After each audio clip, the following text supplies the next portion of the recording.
Mr. President, in March 2022, you said you were willing to discuss neutrality, which implies no to NATO membership.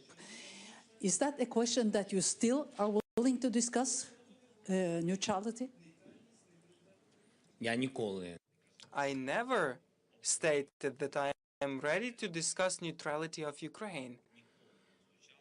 It was never stated like that. The Russians raised up this issue when they approached us with the ultimatum. The first ultimatum that was there in the document, it was written.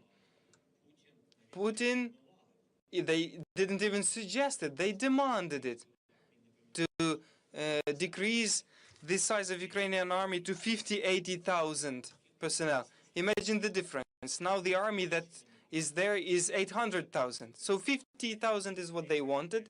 Neutrality, that means Ukraine not entering any blocks in general.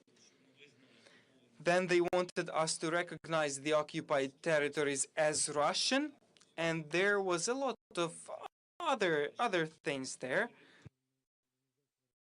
We have always said that we do not fully understand what to discuss here. That is an ultimatum.